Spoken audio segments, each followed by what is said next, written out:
एक सुबह gym cat से कहता है, आज काम पर मत जाओ ना, थोड़ा आराम कर लो। कैट हल्की मुस्कान के साथ जवाब देती है, नहीं जिम, मुझे जाना ही पड़ेगा। फिर वो उसे याद दिलाती है, अगले हफ्ते हमारा कैंटिंग घूमने का प्लान है, भूल गए क्या? जिम थोड़ा जंप जाता है, अरे हाँ, लेकिन एक जरूरी काम आ गया है, मेरे दोस्त को मदद चाहिए, एक जर्मन विज्ञापन कंपनी का प्रोजेक्ट है, पैसे भी अच्छे मिलेंगे। वो धीरे से माफी मांगता है, सॉरी कैट, ये काम मुझे करना ही पड़ेगा। कैट की आंखों में हल्की उदासी आ जाती है, क्योंकि वो खुद भी कभी ठीक से आराम नहीं कर पाती। थोड़ी देर बाद जिम टीवी चालू करता है। खबरों में एल्विन वायरस का जिक्र चल रहा होता है। एक डॉक्टर गंभीर आवाज में कहता है, ये वायरस बहुत खतरनाक है, इसमें तेजी से बदलने की क्षमता है, इसके अंदर के प्रोटीन रेबीज जैसे हैं, अगर ये फैल गया तो हालात बहुत खराब हो सकते हैं। जिम के चेहरे पर चिंता साफ दिखने लगती है। वो बालकनी में जाता है और सामने की छत पर एक बूढ़ी औरत को खड़ा देखता है। आप ठीक हैं? जिम आवाज लगाता है। औरत धीरे धीरे उसकी तरफ मुड़ती है। उसके कपड़े खून से सने होते हैं, आंखें अजीब और डरावनी। जिम एक पल के लिए घबरा जाता है। फिर जैसे ही वो पीछे मुड़कर कैट से कुछ कहता है और दोबारा देखता है, वो औरत गायब हो चुकी होती है। जिम का दिल तेज धड़कने लगता है। थोड़ी देर बाद वो अपने पड़ोसी मिस्टर लिन से बात करता है। जिम कहता है, आपको सर्दी लग रही है, अस्पताल चले जाइए। मिस्टर लिन हंसते हुए कहते हैं, अरे कुछ नहीं है, ये वायरस वायरस सब झूठ है। जिम को उनकी बात अजीब लगती है, लेकिन वो ज्यादा कुछ नहीं कहता। जिम कैट को स्टेशन छोड़ने निकलता है। रास्ते में वो देखते हैं कि पुलिस एक आदमी को पकड़ रही है जिस पर किसी की हत्या का आरोप है। माहौल पहले से ही भारी लगने लगता है। स्टेशन पर जिम मुस्कुराकर कहता है, शाम को तुम्हारे लिए खाना बनाऊंगा। कैट हल्के से मुस्कुरा देती है, लेकिन उसके मन में कुछ बेचैनी रहती है। जिम वापस लौटते समय वही पुलिस की गाड़ी देखता है, लेकिन इस बार गाड़ी खाली है, सारे दरवाजे खुले हुए, कोई नहीं। एक अजीब सन्नाटा फैल जाता है। जिम एक छोटे ढाबे में खाने के लिए रुकता है। तभी अचानक वही बूढ़ी औरत अंदर आती है और एक आदमी पर थूक देती है। अगले ही पल वो दुकान वाले पर उबलता हुआ तेल फेंक देती है। चारों तरफ चीख पुकार मच जाती है। जिस आदमी पर उसने थूका था, वो अचानक पागलों की तरह अपने दोस्त के गले में चाकू घोंपने लगता है।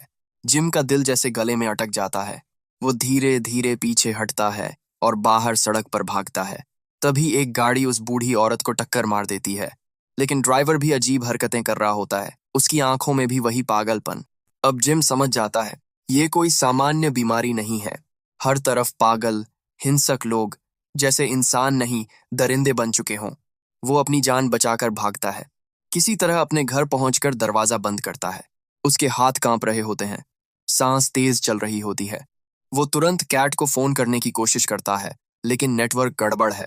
टीवी चालू करता है, हर चैनल पर एक ही चेतावनी, बस एक चैनल पर अजीब सा कार्टून चल रहा होता है। तभी बाहर से तेज आवाज में घोषणा होती है, सभी पुरुष तुरंत जिला कार्यालय में रिपोर्ट करें। और फिर एक ठंडी डरावनी आवाज, वहां उन्हें नपुंसक बनाया जाएगा और महिलाओं के साथ सड़कों पर दुर्व्यवहार किया जाएगा। जिम के हाथ से फोन लगभग गिर जाता है। उसके दिमाग में बस एक ही नाम गूंजता है, कैट। वो तुरंत उसे संदेश भेजता है, तुम कहाँ हो, मैं तुम्हें लेने आ रहा हूं, जो भी हो जाए।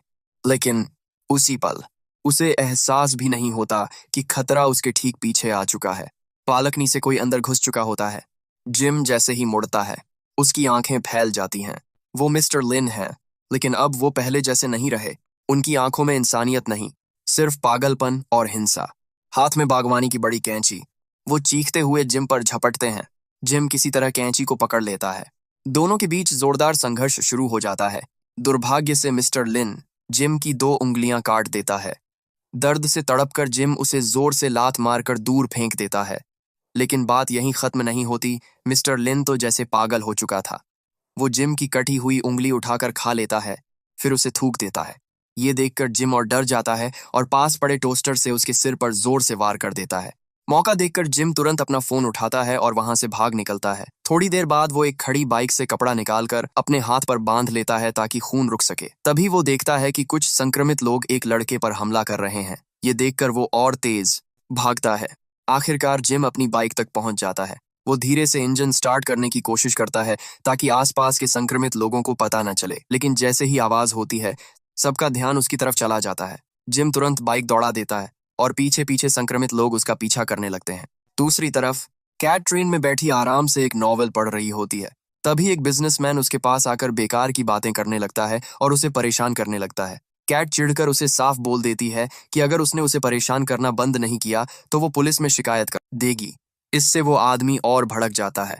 कैट उसे नजरअंदाज करके अपनी सीट छोड़ देती है और दूसरी लड़की को बैठने देती है। तभी अचानक ट्रेन में एक आदमी पागलों की तरह लोगों को चाकू मारना शुरू कर देता है। देखते ही देखते पूरा डिब्बा खून खराबे में बदल जाता है। कुछ लोग मिलकर उस हमलावर को काबू में कर लेते हैं, लेकिन तभी एक और संक्रमित आदमी हमला शुरू कर देता है।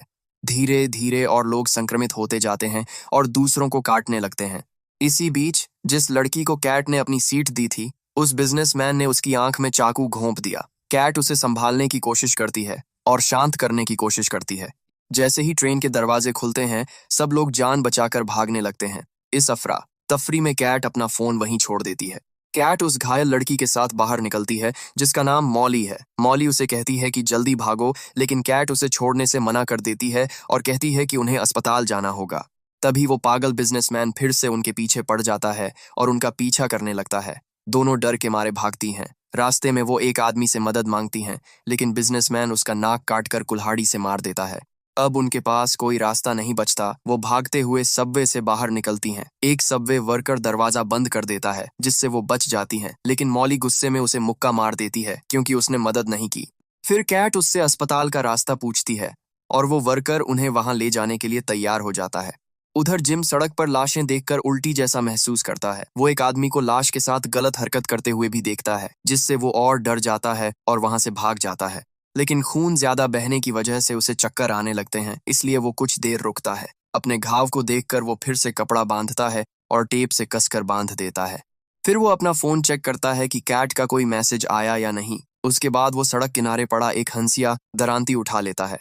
तभी वो देखता है कि कुछ संक्रमित लड़के एक आदमी को बुरी तरह पीट रहे हैं और मजे ले रहे हैं। ये देखकर जिम से रहा नहीं जाता और वो बीच में कूद पड़ता है।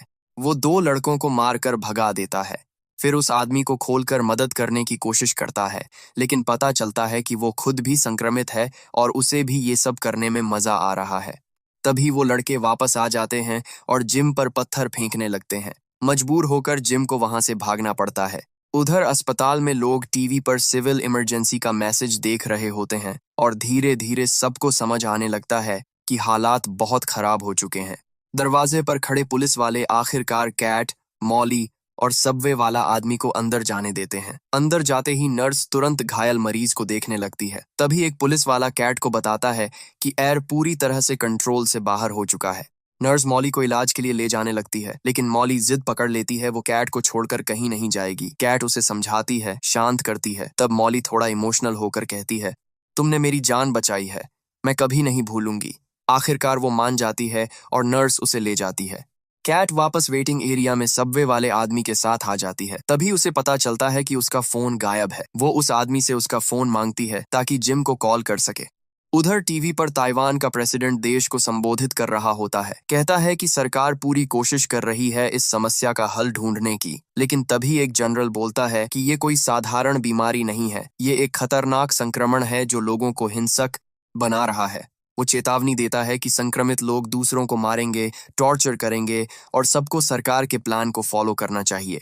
लेकिन अचानक वही जनरल खुद अजीब बिहेव करने लगता है और देखते ही देखते प्रेसिडेंट पर हमला कर देता है। फिर एकदम पागलपन में वो ग्रेनेड से खुद का सिर उड़ा देता है।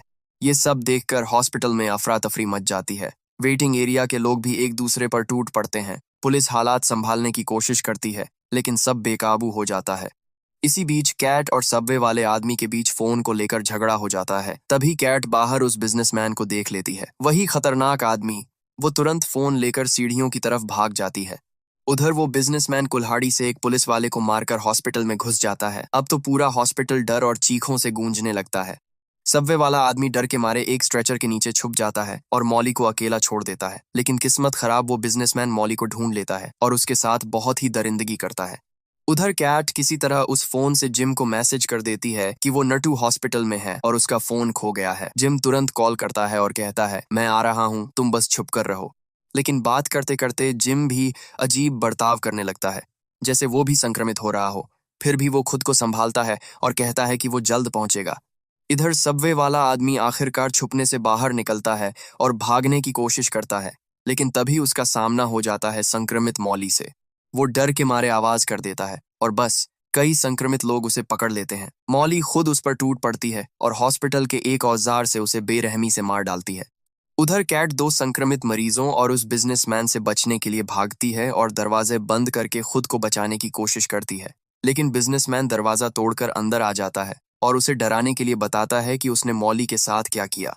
लेकिन इस बार कैट डरती नहीं, वो पीछे से अचानक हमला करती है और उसका सिर कुचलकर उसे खत्म कर देती है। तभी पास के मैटरनिटी वार्ड का दरवाजा खुलता है, एक आदमी उसे अंदर बुलाता है। कैट तुरंत अंदर घुस जाती है, ठीक उसी वक्त जब संक्रमित लोग उसके पीछे पीछे पहुंचने वाले होते हैं। अब कैट कुछ देर के लिए तो सुरक्षित है, लेकिन बाहर मौत अभी भी उसका इंतजार कर रही है।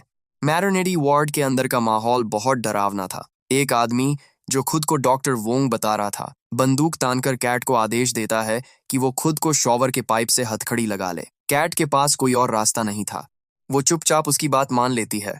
वोंग शॉवर चालू करता है और कहता है कि ये कोई केमिकल डिसइंफेक्टेंट है। ठंडा तरल कैट के ऊपर गिरने लगता है।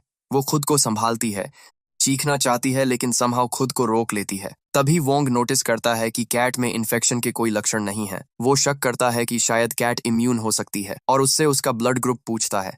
फिर वो शॉवर बंद कर देता है और कैट से कहता है कि वो अपने कपड़े उतार दे ताकि वो पूरी तरह चेक कर सके कि वो संक्रमित नहीं है। मजबूरी में कैट धीरे धीरे कपड़े उतारने लगती है, लेकिन चालाकी से सबवे वर्कर का फोन छुपा कर रखती है। जब वो पूरी तरह चेक कर लेता है तो वोंग उसे दोबारा नहलाता है। उसके बाद हथकड़ी खोल देता है और उसे कपड़े पहनने देता है। फिर थोड़ा नरम पड़ते हुए माफी मांगता है और बताता है कि उसकी बंदूक असली नहीं बल्कि तीन प्रिंटेड है।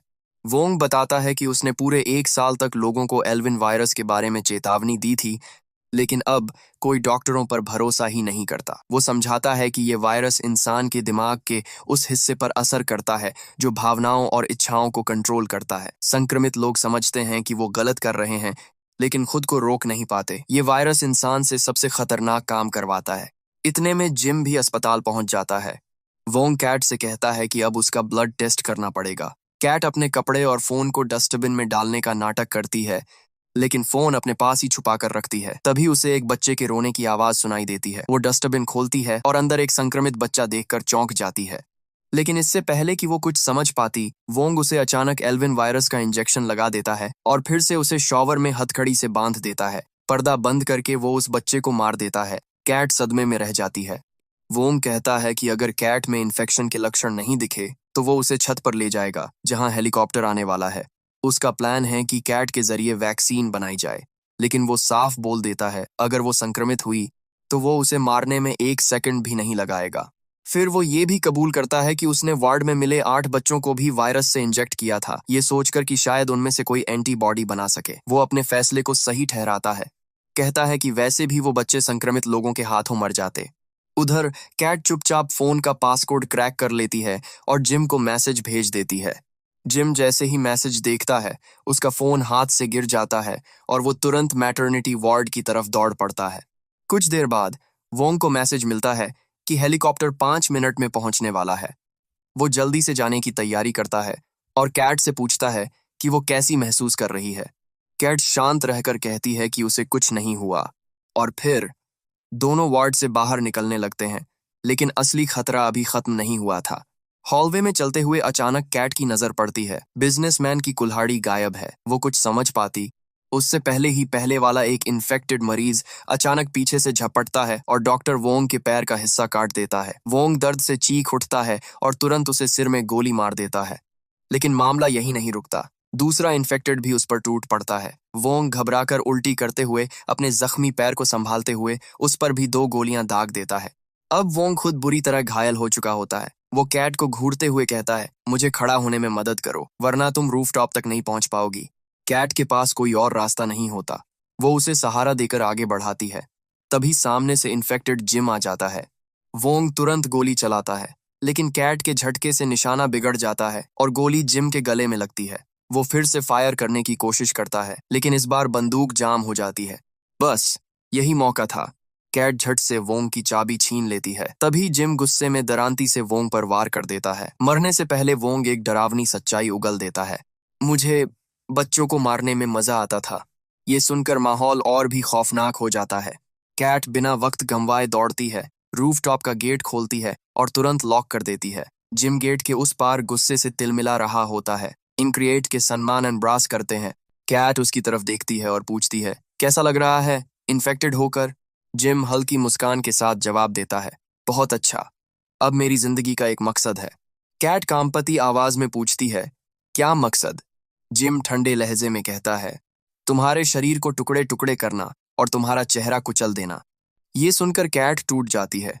उसकी आंखों से आंसू बहने लगते हैं, लेकिन अगले ही पल वो अचानक हंसने लगती है।